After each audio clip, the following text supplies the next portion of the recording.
Welcome to my presentation for the Safety Footwear Revolution Week in Portugal, arranged by the company AMF. I received the invitation by Albano Fernandez, and he asked me to give my impressions into the footwear sector, what's coming maybe next, and what are my views for the future of the development.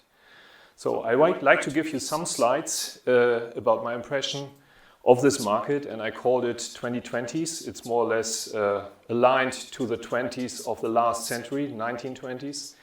And I think this is really a decade of disruptive changes of the global footwear market because we have new technology developments and basically trends which are enormously pressing the market into another type of business, especially digitization and especially also in this year, COVID-19.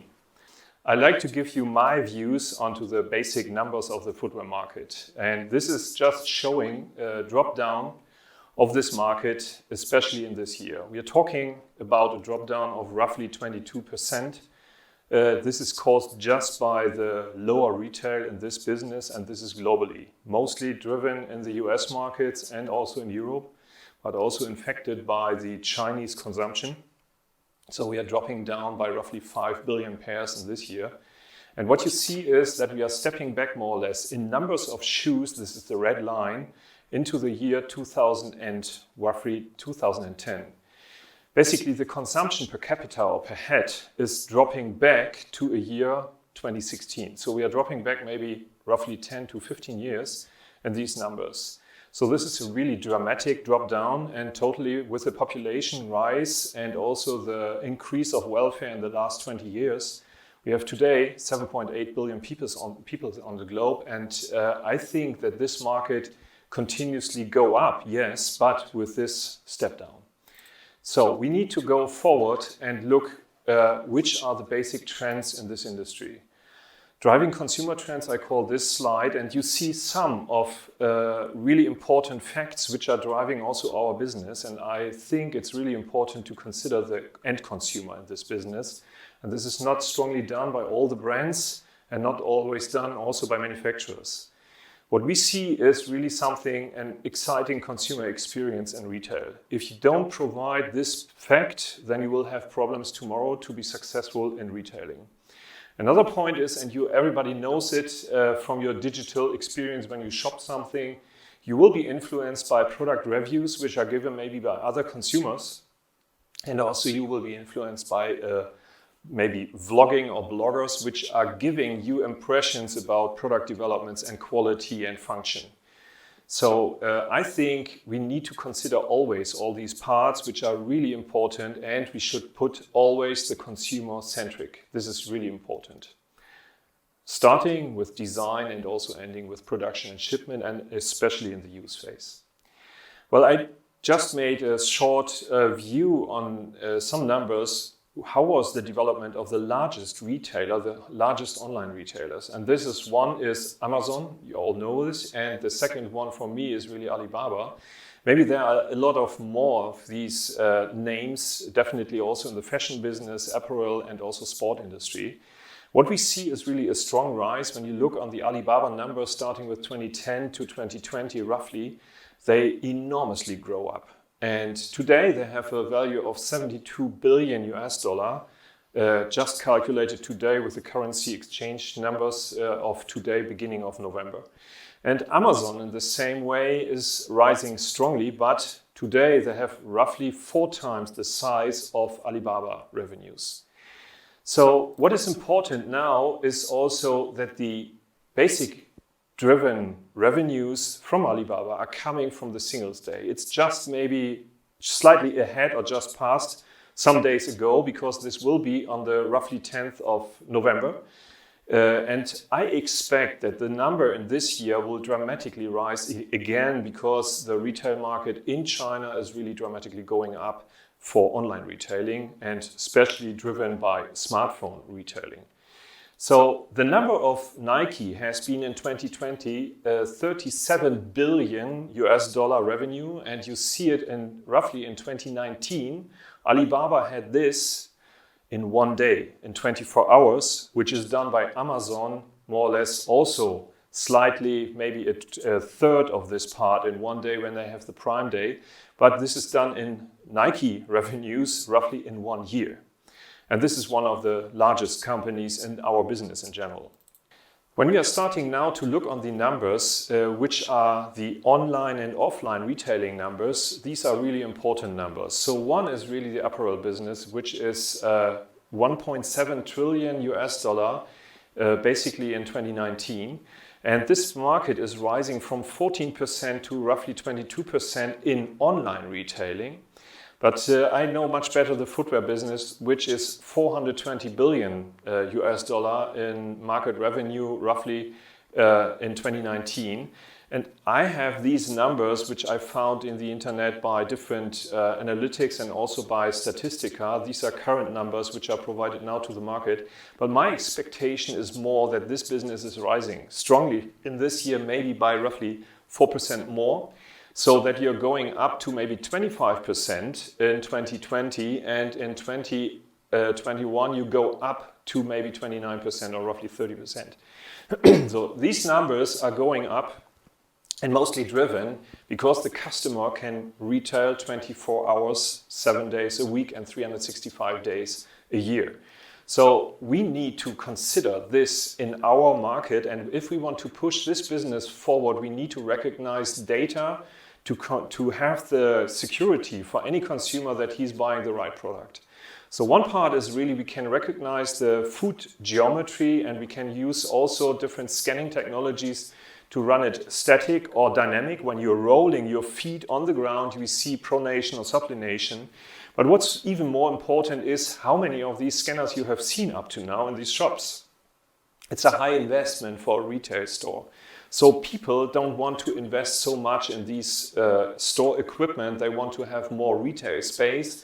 Now we are coming back to the consumer experience in this business. And what is now coming up, it's a new iPhone number 12 maybe, and this one is providing a LiDAR camera. It's an infrared sensor which is integrated, and you can detect your geometry of the foot. And I'm quite sure that applications will be developed within the next months or years, which are showing also a dynamic plate analysis that you can see maybe if you're walking over a glass plate or whatever, put in your smartphone underneath or whatever, you make the scan at your home. So we never had these many scanners to detect correct data, geometry data of your feet, and I'm quite sure there will come up a lot of different applications for this business. So for us, it's really important then to look into the technologies to turning these data into real products. And our target is now to show also the basic development, and what we see is really the generation of products, what you see in the left side. What you see also is the assembly and then decoration. Decoration can be done, for example, as a post-process, maybe in the retail store. And this is something which is maybe new also for retail stores. It's going also in the direction of entertainment, because you can select a picture from your smartphone, send it over to a printer and print. In this case, it's a ball printing, but you're printing really on the three-dimensional shape, which is prepared maybe in white color, and you can decorate it post-manufacturing. So one part is also I would like to underline is 3D printing, which is strongly coming now because the costing factors and material developments are pushing this business forward. We have some new technologies also inside the assembly process, like laser welding or thermal fusion. These are processes we are looking mostly for the upper production, but also the marriage between the sole and the upper will be done tomorrow just by welding processes instead of adhesives or glues. Some trends are there that we are going in direction of hot melt glues, but I think it's more a question of time that you have really non-reacting glues, because you can dismantle the product finally and you have a better recycling opportunity. What's also interesting is these technologies are all available today. They only need a market entry and a market penetration that they show the success of these technology developments. So I'd like to go further onto the today already existing lines, which provide also automation technologies, and this is more or less a combination of human power and machine power. You need a really good human-machine interface, an HMI, which is providing the right data that you don't need engineers to run such a line. The importance is for us that you can increase productivity and quality when you're using these kind of lines. And you see some examples here. I'm quite sure that this business will also strongly move forward compared also to the other business development of fully automized and 3D printed upper manufacturing and sole manufacturing. When you look into the basic robotic trends, you see that we are getting into cooperated robotics. So cooperation means also cobots. They call it cobots because the robot is collaborating or cooperating with human power. So what you see here are two people which are sitting in front of a robot and they are not secured by a safety fence in between. So this is something which is coming up, and this is even more important for us to save the space in the production line instead of cooperating with the robot. Because if you are semi-automizing a process, maybe there would be a bad influence on the quality of the final product when you have a human power involved too strongly. So you have not this continuous quality what you like to receive. Another part is that we are looking into service robotics, and not for private use but for industrial use. For example, you see the small robot in the center bottom right picture. And you see also maybe an integration of drones which are used maybe for the observation of the production and maybe of the equipment status. For example, if something gets too hot, maybe there's a frequency converter which is getting too hot or whatever, you can observe the production from remote, more or less also from maybe a state in Europe. You're controlling the machines, but the machines are operating in India, for example. And we are getting also to automatic warehousing and logistics. You see it also with these carriers which are driven completely autonomous. They can also cooperate with the human power. You don't need to secure these robots which are just carrying maybe a shelf, how the Amazon warehouses, also the Alibaba warehouses are running, but you can run also machines and putting them into the warehouse. And if you need to reconfigure your production line, you can use these robotics to place the machine there where it's needed. So when we are looking now into the labor cost development and looking from 2010 to 2020, we see extremely pushes to the right side. This means to high labor costs. We are coming maybe from low labor costs, and you just see here the percentage, what you see in the background color. The more you're getting to the right side with high labor costs, then the more you need to automize to be competitive with your production line. So what happened in the past 10 years is something you see. South and Eastern Europe was moving slowly to the right side into direction of high labor cost. Then you see the US and Central Europe market, which is going also to the same direction, but a little faster than these other countries. Then we are getting to Southeast Asia, and this is more or less hitting now the area where China has been 10 years ago in 2010. And when you look now what is happening with China, in 10 years it's really rising so strongly that it's more or less just a small gap between the competition of Eastern Europe and South Europe countries and Chinese labor cost. So in China we will see a dramatic change of the basic philosophy of production in the next 5 to 8 years, that they are more concentrated on high valued products like smartphones and so on, but also on cars, on airplanes and whatever. Also, they are transferring their economy into service businesses instead of production industrial-wise, maybe any consumer goods anymore. So this is moving out to other Asian countries. And when we are looking now into the market shares, you see a strong push maybe from this business, what I call medium or full automized production, which was rising from roughly 6% in the past 5 years up to 8.1% in 2019. And you see the rest is just a potential market for automation. This is cemented stroble stitched uppers, which are then glued together with the bottom, with the sole. And also the cemented lasted uppers, which is a smaller amount, maybe just a third, or maybe in the future, I think this is going still down.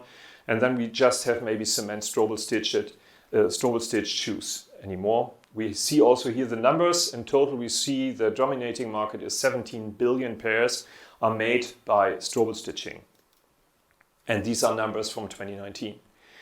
So I think, and I really believe this quite strongly, that we will need a change in our supply chains. When you look today in the supply chain, you have the design in the Western world, for example, in Europe or in the US. You ship the design data to the Asian markets, maybe even today to Myanmar, to Bangladesh, to Laos, Cambodia. And then they start to final design it, make the manufacturing, and then ship the product back to distribution warehouses. And then we are going into the retail stores and closing this gap from the from the digital market into the retail market. We need to consider always retailing in brick and mortar is really important because you need a touch and feel. But you need to consider also, you need to react really fast on market changes. So if maybe weather changes push a casual footwear producer that he needs to start already because the weather is too cold, maybe with the winter season wear, then he's already prepared. But if the winter season already stopped in January and he still has a lot of products in his warehouses, then he has a loss in his business because he needs to subvent these products which are discounted into the market retail by the regular sold products. So what we need to reduce is really these enormous 8 to 12 weeks from closing a container into the retail store. And this is still, since 10 years, I'm talking with a lot of different producers about these numbers, and they didn't get back or drop down dramatically. Some then invested into air freight, but air freight is far too expensive, and also the carbon footprint is not comparable to anything else. So what is coming up in the next years, what I see really strongly, which is really attractive for the European market, is the new Silk Road, well, One Belt Road, what you see, because you can drop down from 24 to 30 days shipping to roughly 12 to maybe 10 to 14 days. And this is done with a train from Central China over to Central Europe. So this could be an attractive alternative to reduce these reaction times of shipping. I think this is really a good chance for the market to stay competitive. But further on, we need also to consider the development of the products. And there we are getting into the process chain of basically the development. Everything starts with development of materials, and I just selected here especially some materials which are absolutely renewable. So they are based on algae, on mycelia, more or less mushrooms, or maybe on waste products from the paper industry called lignin. So these materials can be used to generate polymers, which can be also used, or a polymer substitution, which can be used to generate yarns, or maybe generate also completely films of materials.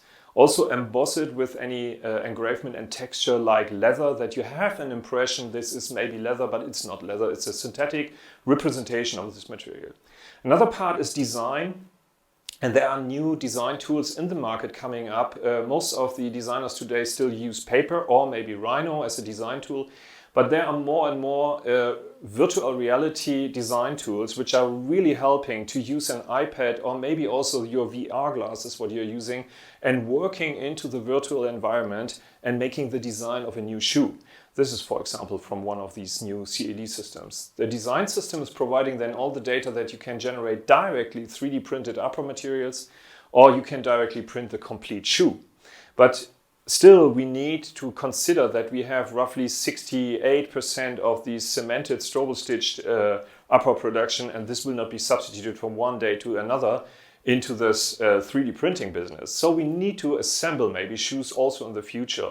And this is just shown with these assemblies here, what you see. We need tools to make these products, and we need also to consider that we have a kind of cutting process of textiles or leather materials, which are then placed into molds or maybe onto the last, and also separately two-dimensional stitched, and then we attach it and press it and shape it around the last.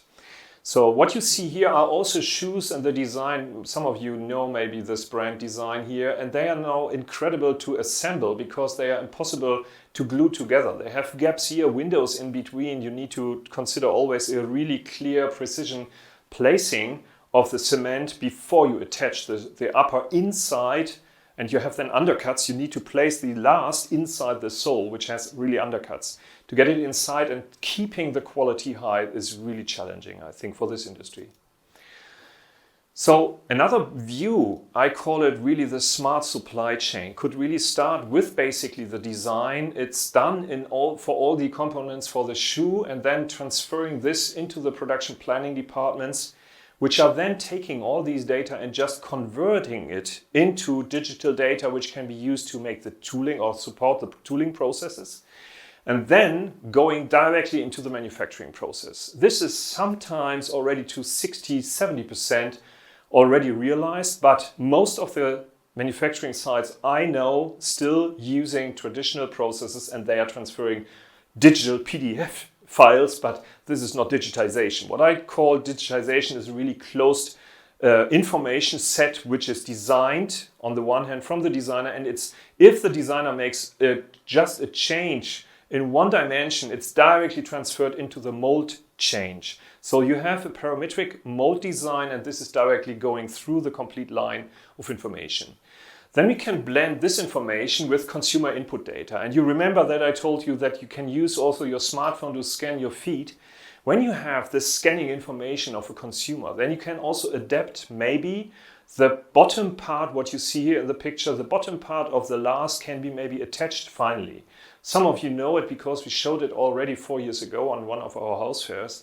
But important is you need to consider always every last need to be then retrofitted or upgraded with this bottom piece. Maybe you have better a classification of customers and different shapes of products, and then you're using a predefined last in different shapes, for example, what's regarding the arc height and so on. So when you have then the blending of these, then you push this data, this special last, into your manufacturing site. You are making the quality inspection, and then you are shipping the part directly to your consumer. Why you're shipping directly into the warehouse of a big brand or maybe to the retailer, when you directly can use UPS, FedEx or whoever else to ship it to the end consumer. And the end consumer gets a notification beforehand, a WhatsApp, whatever information set. Your shoes are now in production, and now your shoes are finally inspected and packed. They will be shipped in the next hour, and you receive it tomorrow morning. So this is really important because then you increase the consumer experience in your production supply chain. And finally, we get to one part which is super important, and this is the use phase of the products. Who of you knows where the shoes are in operations, more or less, where the shoes are used, how many miles the people are walking with these shoes before they throw it away, or maybe you can recycle it, and we need to collect data out of this use phase. So this is super important because we can then close the loop. And this means, you see it here on the bottom, you can close the loop with artificial intelligence tomorrow. I'm quite sure this will still take some time, but maybe in 5 or 6 years we will see the first solutions which are providing technologies to make an optimization of existing shoe designs. And maybe this is blended also with the experience, because you're collecting not only physical data out of the use phase of the product, but you're collecting also additionally information. For example, customers say, I like to have exactly the same product but in green color. This is quite simple to transfer, but maybe some of them want to have it more for forefoot running, that they have a better dampening in the forefoot section of the shoe. In total, what we need is a cyber-physical description of the product, the shoe, and the total manufacturing process. So this means really for me a smart supply chain, starting with design, handing it over to the consumer, collecting data from the consumer and feed it back to the next design phase. So when we have all these data collected, then I call it really the future consumer life cycle. This is really something we are collecting not only from the consumer, we are collecting also data from the production. And we are receiving, for example, data from machines which can operate this product in a longer time and the other product in a shorter time. Maybe it's more cost efficient if you're using more this design instead of this. Really important is then also regarding sustainability and all these factors which are coming regarding renewables and the future of our planet. It's something like the end of life phase. The end of life phase is not considered when the designer is starting in the beginning, the design phase, but I'm quite sure that we need to consider this end-of-life phase, that we are prepared for a really bright and green future maybe. So I hope I could give you some impressions, and for me really it's coming faster than we maybe expect, because the future already started. And 2030, so the next 10 years, gets present. So what we have today is the present in 2020. But this one, 2030, gets present even faster than we expect, because 2010 is just 10 years ago. And this is a very near past. Thank you so much for your attention.